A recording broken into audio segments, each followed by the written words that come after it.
Prelims में 1 number से रह गया, आधे नंबर से रह गया, 2 नंबर से रह गया, चाहे ये जीएस की बात हो या सीसेट की बात हो। आई वुड वांट कि आप इस 2024 के प्रीलिम्स को पेपर को ना आप अपने एंड पे एक बार अटेम्प्ट कीजिए कि कैसे आप अपने आप को सुधार सकते हो। अपनी गलतियों को पहचानने के लिए मॉक्स का इस्तेमाल करो, इसलिए नहीं कि आप डीमोटिवेट हो जाओ। Hello everyone, welcome to PW only IAS. दोस्तों, हर साल काफ़ी सारे स्टूडेंट के साथ मेरी बात होती है, प्रीलिम्स के पहले भी, प्रीलिम्स के बाद भी। एंड ऐसे बहुत सारे एस्पिरेंट्स मैंने कई सालों के अंदर नोटिस किए हैं जो काफ़ी बार ना आकर मुझे एक बात बोलते हैं कि सर, इस बार ना हमारे जो मार्क्स हैं वो अगर एक्सपेक्टेड कट ऑफ 85 है तो मेरे इसी के आसपास मार्क्स बन रहे हैं, 1-2 नंबर कम या 1-2 नंबर ज़्यादा। फिर जब उनका फाइनल स्कोर कार्ड आता है उसमें वो मुझे दिखाते हैं कि सर, मेरा प्रीलिम्स में 1 नंबर से रह गया, आधे नंबर से रह गया, 2 नंबर से रह गया। चाहे ये जीएस की बात हो या सीसेट की बात हो, दोनों केसेस में मैंने काफ़ी सारे ऐसे बच्चों के साथ अक्सर डिस्कशन किया है। ये 1-2 बच्चों की नहीं, बहुत सारे बच्चों की ये सेम स्टोरी है। अब पहली बात हमें अंडरस्टैंड करना होगा कि ऐसा होता क्यों है? क्या आपके साथ ही हो रहा है या बहुत सारे एस्पिरेंट्स हैं? And at the same time हम कैसे इंश्योर कर सकते हैं कि कट ऑफ से बिल्कुल उसके आसपास ना रहे, उसको अच्छे से कंप्लीट कर पाएं। थोड़ा उसी बात को हम यहाँ पे समझने की कोशिश करेंगे कि क्या कारण है एंड कैसे हम अपने आप को इंप्रूव कर सकते हैं। दोस्तों, आपके पीछे ना ये 2024 का प्रीलिम्स का पेपर है, राइट?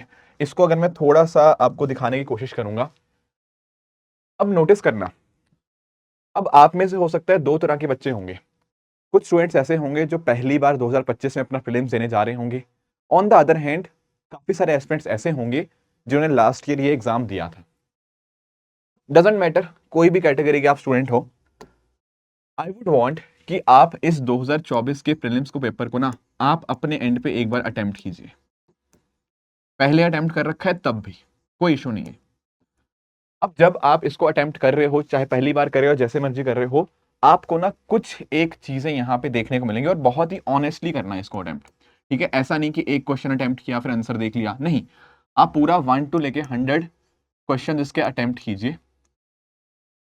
फिर 100 क्वेश्चंस के बाद फिर आप अपना एक एनालिसिस देखिए।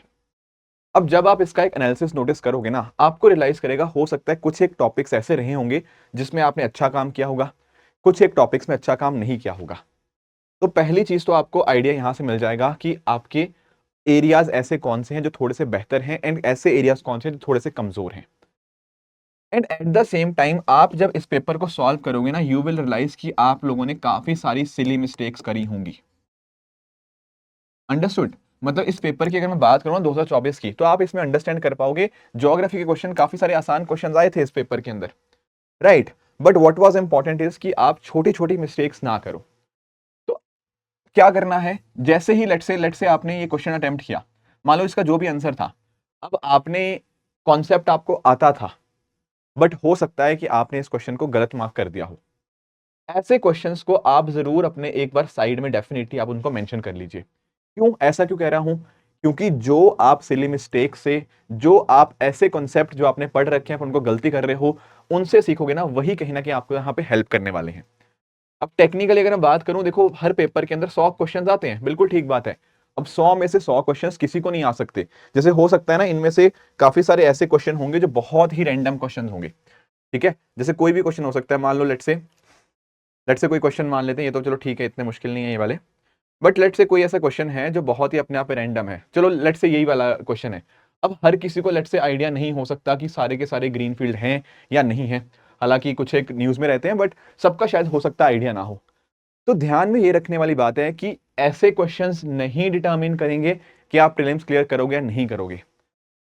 ये किसी को नहीं आता। लेट्स से जस्ट ऐसा क्वेश्चन है, ये आपको भी नहीं आता, आपके साथ वाले को नहीं आता, इसको भी नहीं आता, उसको भी नहीं आता, तो इसमें ज्यादा कट ऑफ ज्यादा वेरी नहीं करेगी। कट ऑफ पता कहां पे, या कहीं ना कहीं आप बाकियों से पीछे पता कब हो जाओगे, जब जैसे ये वाला क्वेश्चन है, यहां पर पूछ रहा है कि भाई 21 जून को हमारे यहाँ पे सनलाइट 12 घंटे से ज्यादा कब आती है, मतलब कहां कहां पे आती है। अब ये 21 जून वाला कॉन्सेप्ट यूपीएससी ने 3 बार पूछ लिया है।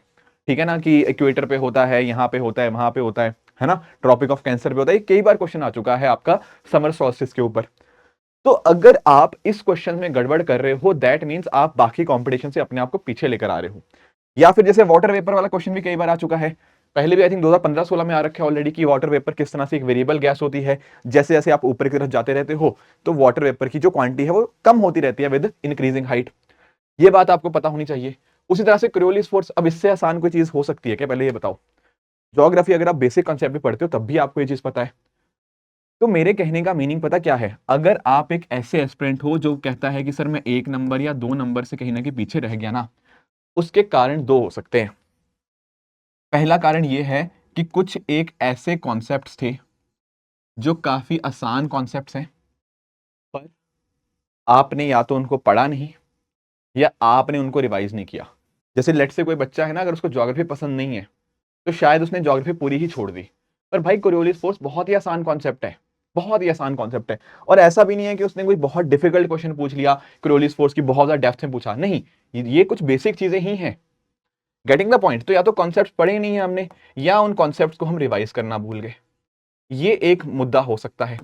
दूसरी चीज हो सकती है कि हमने कुछ ना कुछ इसमें कुछ कर दी अपनी सिली मिस्टेक्स। अगर हम कहीं ना कहीं इन दो चीजों को अवॉइड कर सकते हैं तो ये चीजें हमें हेल्प करेंगी अपने आप को बेहतर बनाने में।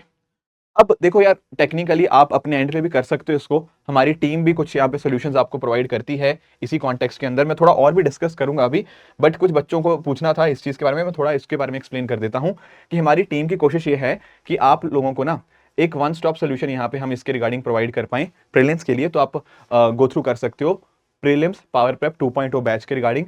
यहां पर क्या होगा, यहां पर ये होगा कि एक तो पहली बात आपको प्रॉपर लेक्चर्स मिल जाएंगे पूरे के पूरे प्रीलिम्स के रिगार्डिंग, जितने भी आपके सब्जेक्ट्स होते हैं तो प्रीलिम्स के लाइव लेक्चर्स आपको देखने को मिल जाएंगे। एट द सेम टाइम उन लेक्चर्स के थ्रू आप अपनी अंडरस्टैंडिंग डेवलप करोगे, एट द सेम टाइम आप अच्छी खासी प्रैक्टिस कर पाओगे इसके माध्यम से, यानी कि आपको जनरल स्टडीज के भी और सीसेट के भी आपको sectional as well as full length test आपको देखने को मिल जाएंगे। तो डेली बेसिस के ऊपर आप जो क्लास होगी वो 7 बजे होगी, एंड साथ ही साथ अगर हम बात करें टेस्ट का जो टाइमिंग होगा वो सुबह 9:30 बजे, एंड फिर टेस्ट का डिस्कशन भी होगा लाइव 10:30 बजे। तो यानी कि आपने पढ़ भी लिया कॉन्सेप्ट्स को, टेस्ट भी दे दिया एंड टेस्ट की डिस्कशन भी कर दी। तो डेफिनेटली ये प्रोग्राम काफी हेल्पफुल हो सकता है आप लोगों के लिए। And there is a complete schedule जहां पर पूरा बता रखा है कि यहाँ पर हम क्या क्या पढ़ेंगे, यहाँ पर हमारी क्या क्या चीजें होंगी एंड कैसे कैसे टेस्ट होगा। ठीक है, तो बाकी जो डिटेल्स हैं मैंने जो डिस्क्रिप्शन के अंदर दे दी हैं, तो डेफिनेटली आप इस बैच को ज्वाइन कर सकते हो। वापस आते हैं अपने मुद्दे के ऊपर, सॉरी, वापस आते हैं अपने अपने मुद्दे के ऊपर वापस आते हैं एक बार। राइट, यहां पर आप अंडरस्टैंड करने की कोशिश कीजिएगा कि हम जो डिस्कशन कर रहे थे ना, वो ये डिस्कशन कर रहे थे कि या तो टॉपिक हमने पढ़ा नहीं, राइट, या रिवाइज नहीं किया, या फिर कहीं ना कहीं हमने उसको अच्छे से मतलब कुछ सिली मिस्टेक्स कर दी हैं। ऐसे ही बहुत सारे बच्चों ने ना कुछ इसमें सिली मिस्टेक्स करी होंगी। ठीक है, तो जो आपको टेस्ट देने हैं ना, उन टेस्ट का पर्पस दो तरह से समझिएगा। टेस्ट का पर्पस दो तरह से होगा। जो टेस्ट जो भी आप कर रहे हो, उस टेस्ट का पहला पर्पस ये होगा कि आपको बहुत सारे कॉन्सेप्ट्स आपको सीखने को मिलेंगे, प्लस जो आपने पढ़ा हुआ होगा आप नोटिस कर पाओगे कि क्या मैं उनको अप्लाई कर पा रहा हूं या नहीं कर पा रहा हूं। एंड दूसरी चीज, उन टेस्ट में भी सिली मिस्टेक्स होंगी। कोशिश ये रहनी चाहिए कि जैसे जैसे आपके टेस्ट आगे बढ़ते जा रहे हैं ना, आपकी नंबर ऑफ सिली मिस्टेक्स कम होती रही। लेट्स से इस पेपर के अंदर आपने 10 सिली मिस्टेक्स करी थी, अगले वाले में 8 करोगे, 7 करोगे, होती है silly mistakes, I completely agree. हमें बस उस नंबर को मिनिमाइज करना है, that should be the focus. तो ये दो चीजों का ऊपर आप ध्यान रखना। एक ना मैंने एक चीज अंडरस्टैंड एक और करी है, अब जैसे हम लोग जनवरी में है ना, मैंने नोटिस किया है कई बच्चे ऐसे होते हैं जो साल भर पूरा मेहनत करते हैं, दिन रात मेहनत करते हैं, but as they keep getting closer to the prelims, या तो एक फटीग आ जाती है, एक थकावट आ जाती है, एक बर्नआउट आ जाता है, एंड फिर वो लगता है उनको यार कि शायद नहीं हो पाएगा। उनके ना दिमाग में ये वाली चीज आने लग जाती है, क्योंकि देखो जैसे जैसे प्रीलिम्स के नजदीक जाएंगे there is a lot of syllabus to be covered, है ना, उनको रिवाइज भी करना होता है। कई बार थकावट की वजह से ना हमें लगने लग जाता है कि यार शायद नहीं हो पाएगा। बच्चे अच्छा कर रहे होते हैं, अच्छे खासे टेस्ट में मार्क्स भी आ रहे होते हैं, पढ़ाई भी ठीक चल रही होती है, पर माइंड में ऐसा लग जाता है यार कि पेपर में कुछ ऐसा पूछ लिया जो मुझे नहीं आता होगा तो क्या होगा, ऐसे बहुत सारी चीजें आती हैं।